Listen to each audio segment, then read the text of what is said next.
What's up, guys? Thanks for tuning in. Today we are going to be talking about the $1 Million Highway. Can you tow on it? Should you tow on it? Is there a way that you can travel around it without having to drive down Highway 550, also known as the $1 Million Highway?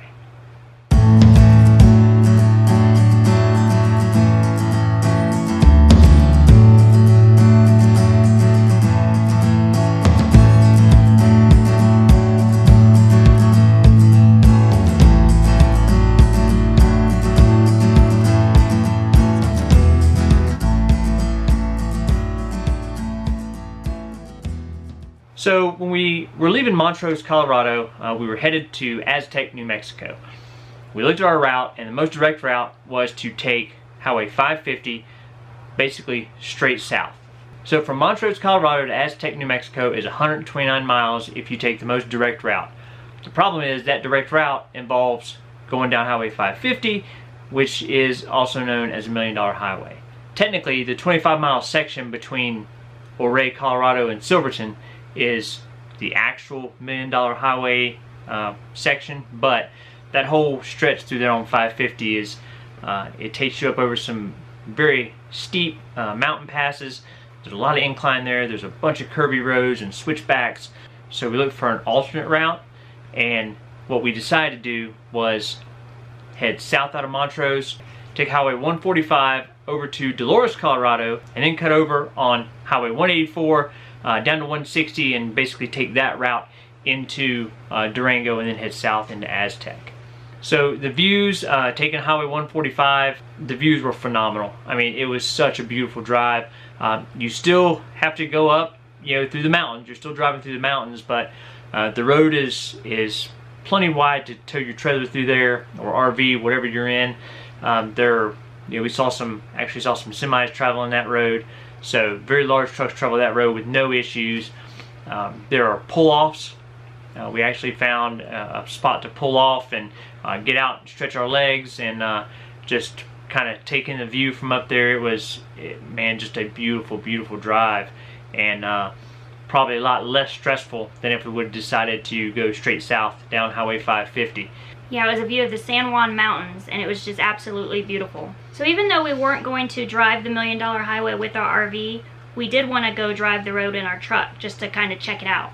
Yeah, I mean, we've seen the videos of $1 Million Highway. Most of them are horror story videos, rocks falling off, busting windshields up. I mean, there's no shortage of videos. If you just search YouTube, there's a ton of videos about this road, and some of them not so great. So we definitely knew that we didn't want to take a chance on towing our rig through there, especially not knowing. A lot of stuff online, a lot of people said they've towed it for 20 years and never had a problem. But just knowing how skinny it is, knowing there's no guardrails, you might be wondering why there's not any guardrails. Well, we did a little bit of research on that, and since that road is open year-round, they have to have somewhere to push the snow off with the plows. So if there's guardrails there, they can't clear the snow off. So there's no guardrails, they push the snow over the side.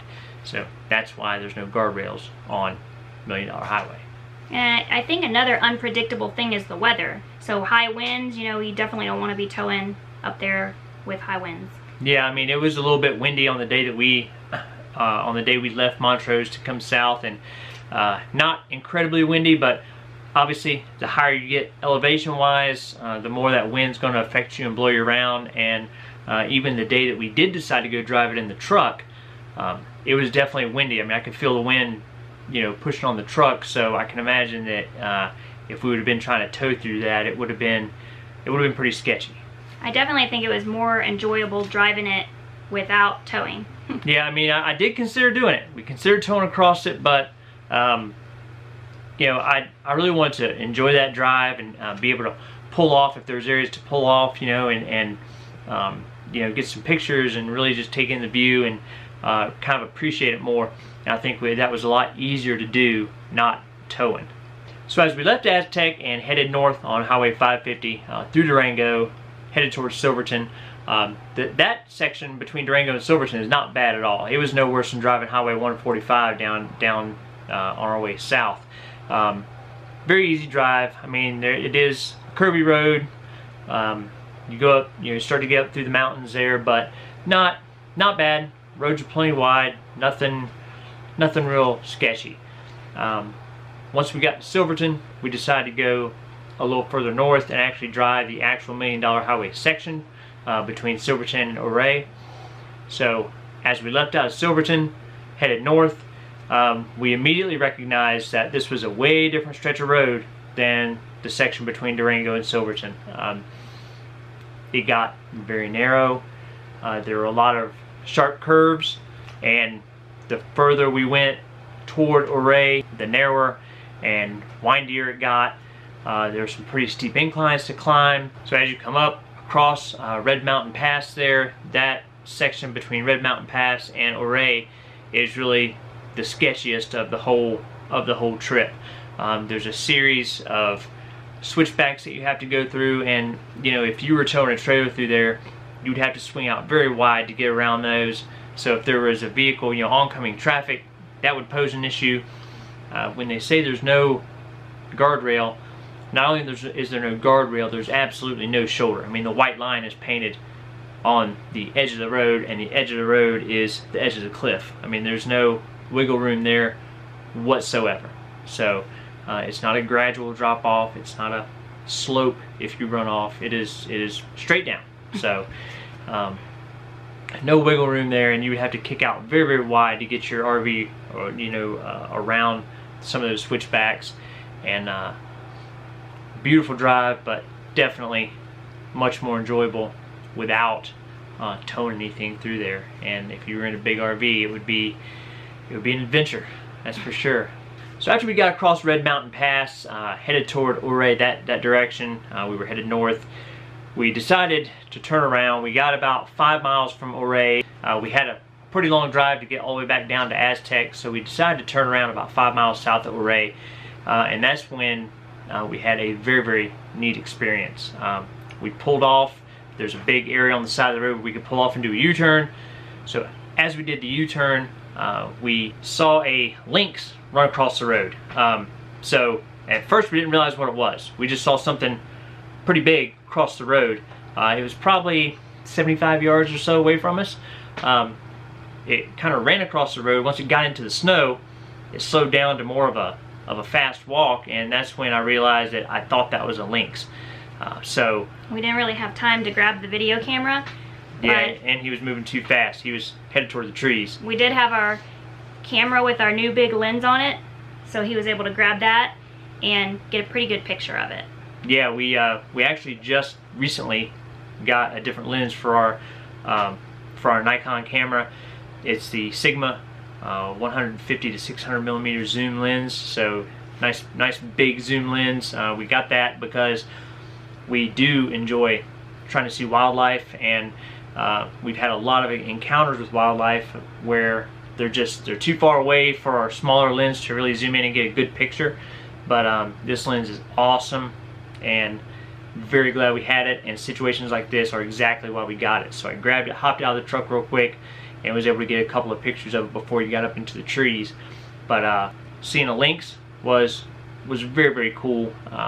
Once we got back and did a little research about the Lynx in Colorado, we realized that they're pretty rare to see, and then even more rare to see in the middle of the day. It was just before noon when we saw it. So you know, we picked a good spot to turn around, I guess. And yeah, we definitely got lucky. Yeah, got super lucky. So very, very neat to see that, and be able to actually get some decent pictures of it before we got off in the trees. So very memorable experience on the $1 Million Highway for sure. So after seeing the Lynx there, and that few minutes of excitement, then we started making our trek back toward Aztec. Yes, so just outside of Durango, we decided to stop at a roadside attraction, if you will. It's called Pinkerton Hot Springs, and it's a really cool rock formation that's made by thermal waters. Yeah, I mean, when we saw pictures of it online, if you just see the pictures only, you would think it's something something you would see in Yellowstone. Yeah. It's so it's right, literally on the side of the road. I mean, you pass it, you see it right from the highway. They have a little pull-off there, a little information board that kind of tells you about it, and you know, you can get out, you can see the hot spring there, all the different colors, and the water coming out of it, and the way that minerals in the water have changed the color. It's a beautiful, beautiful little spot, and just something really cool that is right off the side of the road. I mean, so it's accessible, great spot to stretch your legs after driving the $1 Million Highway.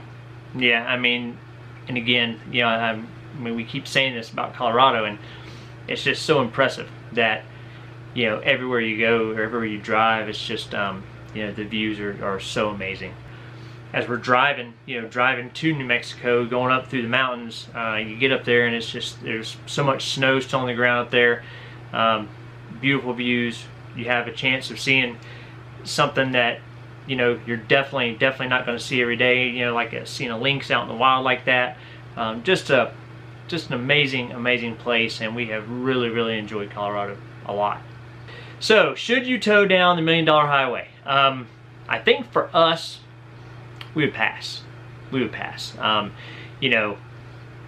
Like we said, the drive is much more enjoyable if you do it without towing something, or if you're in a big RV without having to worry about navigating your big RV that's going to be right at the edge of the road. There's really only probably like a 12-mile, 15-mile section that's really sketchy. Once you get past that, it's more of a standard mountain road, kind of the same type of road we've had the whole time we've been in Colorado, going through the mountains up here.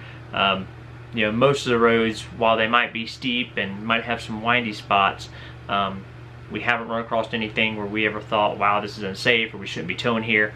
But that section of road between Red Mountain Pass and Ouray is definitely a spot where I think I probably would have got there and said, man, we probably shouldn't have towed up this way. I mean, it's doable.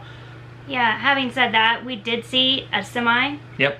And if you're in a smaller rig, it would obviously be much easier, but I would say unless you're an experienced driver, towing. Yeah, I mean, if you've never towed a cup and across mountain passes before, that would not be the first one you want to try, for sure. I mean, I feel like we've kind of gotten used to what that feels like and what that looks like, so it wasn't a huge deal for us. Now when we go through the mountains, it's not that big a deal. I mean, we go slow, we take it easy. Obviously pay super close attention to oncoming traffic, but going through that section where you have all those switchbacks would be a real trick if you were towing through there, or if you were in a large rig. But like Erica said, we saw some semis going through there, so it's doable. Distance and time wise, to go from where we were at in Montrose down to Aztec, like I said, it's about 130 miles if you go straight through. If you go around through Dolores, down 145 and over to Aztec that way, you're going to add about 60 miles to your trip, so it's 190 miles to go that way. And you're going to add about 45 minutes or so, to an hour roughly to your trip.